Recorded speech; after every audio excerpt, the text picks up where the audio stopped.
everyone, and welcome back. This is the final session here on the main stage. So if you're around, please join us. And we are going to speak about tourism and hospitality, the relationship, and how it can really bring tourist attractiveness.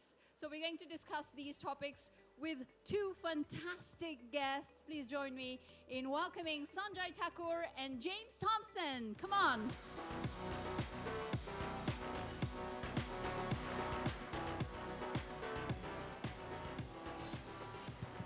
Brilliant. It's good. It's good to see you, James. Welcome back. We Hello. already had like very exciting and insightful discussion yesterday. And Sanjay, it's nice to meet you. Likewise. So how is it going here at Sirha Arabia? I'm loving it. It's 3 years now. I have been in Saudi Arabia, 2 years in Jeddah and 1 year in Riyadh. It has been fantastic so far. It's a lot of learnings, and I think we are at the right place at the right time. Brilliant. I think, James, you're happy to hear things like that. I mean, you're working. Yesterday when we were speaking about promotion of the agricultural sector in Al Ula and how it is really contributing to enhance the region's attractiveness as a tourist destination under Vision 2030. I mean, this topic is quite similar in a way. How do we bring these two how these two industries can make a destination become attractive? It's quite interesting. I want to hear your views on that. Sure.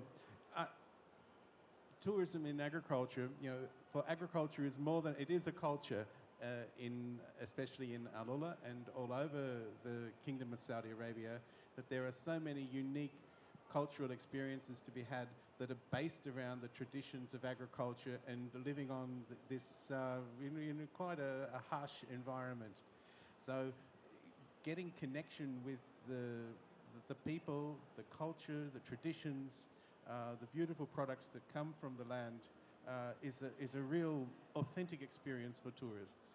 I'm doing the things the other way around. So James is the senior manager of agriculture planning at the Royal Commission for Al Ula. Over, I don't know how many decades of experience, but in ecological agriculture. Yes. So just to give some quick background. And Sanjay, it's great to meet you. I know that you've achieved a lot, including like the world's highest pop-up restaurant. I mean, this is one of the stories. I'm sure there are many to it, but probably it would be nice to hear from you. Introduce yourself a little bit. All right, so I'm a second generation cook in the family. I always say cook because I think it keeps us grounded, because this whole profession is about staying connected to your roots. So 20 years in industry. I'm fortunate enough to have spent some time in hotels, restaurants, and now in aviation. I'm the executive chef of upcoming national carrier of Saudi Arabia. Congratulations. So it's a role which is, I think, very close to my heart, and I think it's a step up moment for me to design something incredible for this beautiful nation. We would like to hear about your experience really in when I was talking about creating the highest pop-up restaurant. How does this influence really your approach in the way you do things when we're speaking about tourism and hospitality? How do you think it before? So actually, I was always into pop-ups, and these pop-ups were about highlighting farmers and their produce. I started that when it was not fashion. Nowadays it's fashion. The term sustainability is used more into a fashion format than an actual source of solution. So I did some pop-ups in Hong Kong and Singapore, in different countries, and then we were not really were able to cash it out in the sense of spreading the message out to people. So somebody told me, why don't you go and shout from the Everest? Probably people will listen to your story, right? And I'm like, that's an idea. I should definitely go to Everest and do some sort of pop-up, and let's see if world hears what we have to say. So we trek up 9 days. We carried all the ingredients with us, and we wanted to highlight ingredient from Himalayas, from the Nepal side of it, and put a menu which is made out of those ingredients. And guess what? We were not expecting a Guinness World Record, but we got a Guinness World Record for that. And of course we applied for it, and then world took notice of it, and everyone heard our story, and we brought a great change in hotel management colleges, where there was no sessions on farming, on how important agriculture is. Now I can proudly say that about 15, 20 universities have started putting these courses into their module, which is already a big change. This is super innovative, right? I'm sure you yourself, you have been working on some exciting innovations that have been implemented in Alula. This must sound exciting. Yeah, absolutely exciting, and that combination of things that those pop-ups that are aligned with our festivals, and so different experiences through the year at the different seasons, so that we've got some different offer, some different interest throughout the year, as well as the strength of permanent on-farm businesses and experiences, as well as that linkage from farm to the marketplace, and so food experiences in the farmers market in Alula, and also in the restaurant scene that is blossoming in Alula at this time. And it's important to align with the region tourism goals. You can't create something, you can have a good product, innovative product, but if you don't align with the goals of where you are, it doesn't work, right? What are your views on that? Yes, I think being consistent is another word I will add to it. So if the product is there and it's not aligned with the goal and is not consistent, it's a recipe of a disaster. So they all have to come into a same wavelength, and I think it's very crucial.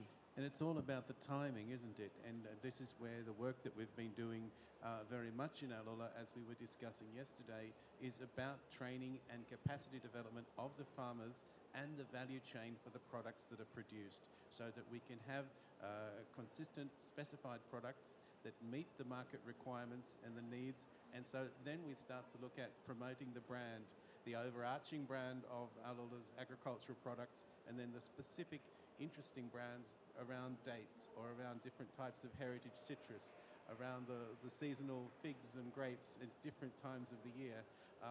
These are the sorts of things that we can now feel more confident that the time is right to promote these and bring these products and celebrate these products under the Alula agricultural brand.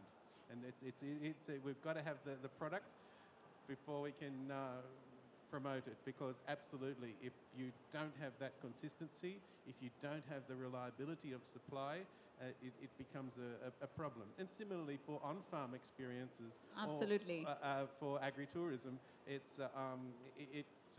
need to be firm on the ground and be patient and consistent. I heard that word a lot today, patience. Most of the chefs were telling me, yes. What is the best quality? Patience.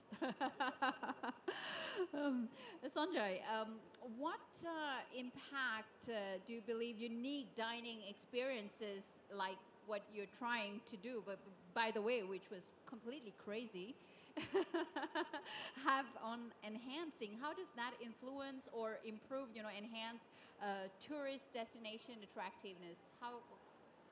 Wow, it's a good question actually. For an example, what we did, I think people got attracted to this project for two different reasons.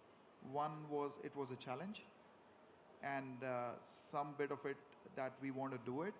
They want to challenge themselves, and they want to have that unique luxury sort of experience that I have the Guinness World Record to dine at world's highest restaurant. So we are creating a motive. We are rewarding our guest, and of course he or she is paying for that service, right? Uh, Anyhow, it was a charitable event, but then at the same time we are giving that sense of importance to our client or to our guest, that you are valued here. Even if you're putting all that effort, you're risking your life, climbing all the way up. It's not just food you're going to get. You're going to get the experience. You're going to get the Guinness World Record certificate. And you will have a story to tell to your grandkids that we dine at world's highest place. So it's all about creating the whole A plus together and putting into that formula. And I think that really attracts a lot of people. Globally, if you search top 10 weirdest restaurants in the world, they have an amazing sale structure. So they make a good business. So I think it's always unique to find, and especially a place like Alula, the landscape is so amazing. And I've been fortunate enough to cook in Alula with the MLA, Meat Livestock Australia, 2 years back, and it was a big hit. And I was just thinking at the landscape, and I was like, I have to do a pop-up here.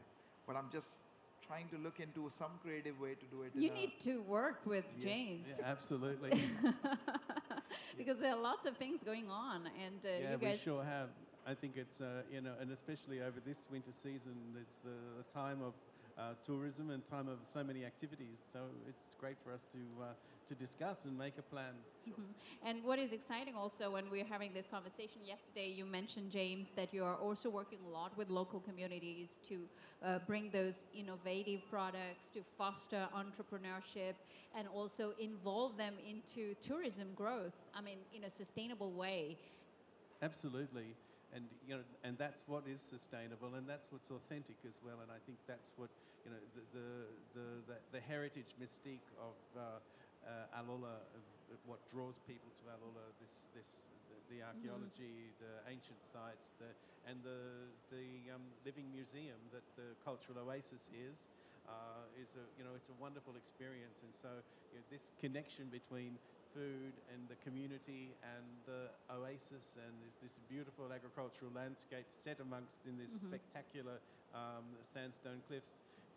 It's an incredible experience for people. It's amazing. And Sandra, you are based here. I mean, obviously you are working with local producers and local ingredients, but the challenge for you, if I may say, is really to open up to the world and make people coming from other regions of the world discover what you're doing. And how do you, what is the balance? How do you innovate in what you're doing to also appeal to this tourism? See, I think I'll give an example of Culinary Commission. The work they are doing is incredible. Sometime it's all about slow feeding to the masses, and that's what exactly the approach Culinary Commission have taken. Is not you keep a whole buffet in front of people and they get confused. It's slowly, step by step, they're showcasing Jarish. They're now people started talking about Saudi coffee. It was never Saudi coffee. It was Arabic coffee until Exactly. last 2 We years. had a conversation earlier this morning about Yes. that. I learned that from Yes. scratch. Yes. So I think social media as a platform, it's very important to use it wisely. And the most wise way to use it is feed the masses step by step. I was one of the first chefs to speak at COP 28. Being in It's a, a shame we didn't meet. really, you were there. Yeah, Oh, I'm a wow. journalist. I cover those. I'll let you know Yeah. the story. So I had these vegans demonstrator came right in front of me. I was wearing chef jacket, and they're like, with all the banners which they do it, and I totally respect that, right? But the point there was, they said, chef, why you can't promote? I said, there is nothing wrong in promoting. I'm a big fan of vegan. In fact, until the age of 14, 15, I've been a vegan. Yeah, but being a chef now, I have to adapt to pretty much everything. So what I told them is, you don't go and start putting things on people in this way because it makes it too complicated for everyone to adapt. You create a sustainable environment in that, saying that let's have vegetarian meal once a week, Yes. and that way let people It's more decide. constructive. Yes, more Yeah. constructive, and they can decide for themselves whether they like it, whether they want to continue, whether it's health wise, whether it's fitness wise, or any other so I think this is why I come back to the main topic, that it has to be slowly fed to the masses and Totally people will agree. respect it. Yeah. For me, it was a personal story the other way around. I was born in Mauritius, and my grandma, a vegetarian for ever, and my parents at home we always had lots of vegan, vegetarian food all the time, of course. But my brothers ate meat and everything, so I was more attracted to being a vegan and vegetarian. But when I came to Europe to study, the first and the best advice given to me by my dad was, you go there, you adapt. And it means that you have to adjust to where you are. It doesn't mean and it was really true, very personal. And I realized that, so now I do eat a little bit of everything, but obviously it's a funny story and relates to what you're saying here. Another topic that we spoke about is agrotourism, which is really gaining momentum. We spoke about that, James, I remember. And is gaining popularity, and I know that at what you're doing at Alula is also to promote that. It's also a way opening up to the world and promote tourism. So this is a great way to make the producers known, to promote them and their work and the products. Absolutely, and when we go back 4 years to the idea of food and agricultural products being an ambassador of Alola to the world, and both nationally and internationally, we would have said, oh no, we better be careful on that one. Whereas we feel very confident now, as we have developed our products, we understand our products, that there's a very great way of the mutual benefit of the Alola brand, what does Alola stand for, and that is communicated by the beautiful products that we produce from the farms of Alola. So both we can take a taste of Alola to the world, or to restaurants of Riyadh and Jeddah, and in Alola itself. And so if people say, oh, where does that come from? Alola. I want to find out about that place. Right. Or they say, oh, look at that, it comes from Alola. Remember when we were there? So it's a There's a two-way story, thing. yeah. And so we were able to build on the Alola brand and the communication of the values and the goodness of Alola through the agricultural products that we are producing. So it's a great way to promote tourism, to make the region more attractive. Sanjay, I think if you want to build on that. To add to James' point, it's correct. You know, like, and other thing I would like to add to it is chefs play a very crucial role also to help promote these unique products to the masses, because at the end of the day, let's say for an example, Ritz-Carlton, Four Seasons, all these massive properties which have a lot of walk-in customers from different parts of the world, and they can be the best sort of representative of that beautiful product. So, you know, when chefs start participating in such events, whether it's with farmers, local communities, I think it multiplies that message to a wide society. I think you might find us here in next year. It'll be here again next year. Hopefully. You inviting me? Definitely. I'm coming. I was thinking we touched on a little bit on sustainability, and then you mentioned something which popped in my mind. Really, how do you balance, you know, culinary innovation, sustainability, respecting tradition, culture, all of that? If I relate to your experience in the Himalayas, that was an interesting one. How it's a difficult balance. Yes, it's actually challenging balance, because nowadays people don't have patience. Whether Again. it's social media content, if you will see the reels, we used to watch cooking show on a television, which was 30 minutes, and a chef used to do one recipe on that show, right? Then it came down to 15 minutes. Now it's to 15 seconds on the reel, and even 15 seconds people don't watch it all. 5 seconds of that attention span, right? And if they don't like it, they'll swipe up.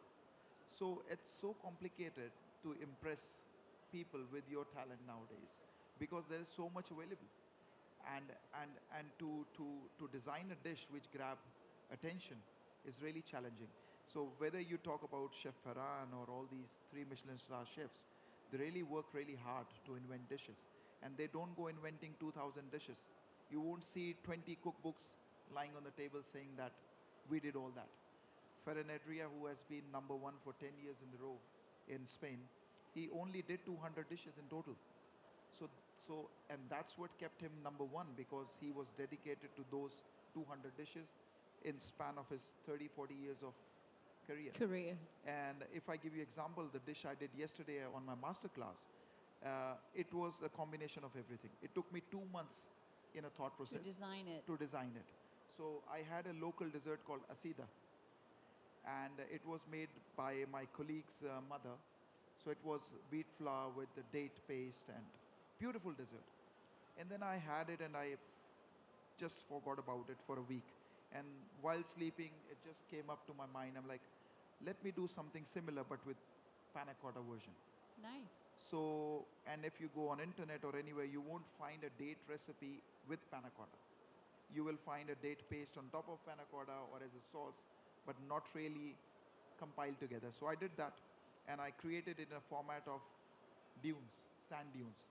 So it looks like dunes, and these dunes were from a place called Kazim. Nice. So I called the dish name Dunes of Kazim, and the whole dish created. So the process went behind it was from a mother's recipe coming to me, a Saudi flavor, and I let Saudi people taste it. Do you taste the difference? No. So that was my achievement, and that gives me sense of satisfaction creating one dish which takes over 2 months to create. And promoting a region. And Thanks. promoting a region, yes. Fantastic. This must really resonate, James. Yeah, absolutely.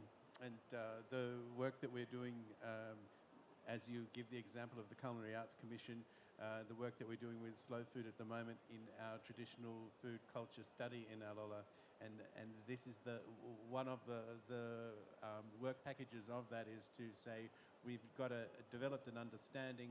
We've talked to the grandmas, we've talked to the grandpas, we've talked to the aunties, and then how do we bring these products and these ideas and stories and recipes into the modern restaurant scene in Alola? And is this called fusion? Is this a sort of bringing the tradition into a modern, presenting it in a modern way, and that's something that's really exciting. Thank you, James. And Sanjay, I think you are the president, the vice president, I think, of the Young Chef Associations of India. Is that correct? Yeah. So what are you doing there? I mean, how are you encouraging like young chefs to promote tourism, hospitality, and I don't know. Tell me, what are you doing? I'm actually connected with over 20 universities. Okay. I'm on the board of few of them, and I like to use my spare time. Normally, chefs don't have spare time. You have spare time. I like to take time out, and work with young kids because I think it's our responsibility Absolutely. to share what we are learning firsthand. Because when we were studying, we didn't had any sort of guidance on the same. Although my dad was my teacher in the college, so it was a bit different. So whatever I learned was from my practical experiences, and I think somewhere or the other, our industry as chefs, they struggle financially globally. One of the things which haven't risen for over the years is chefs and their salaries.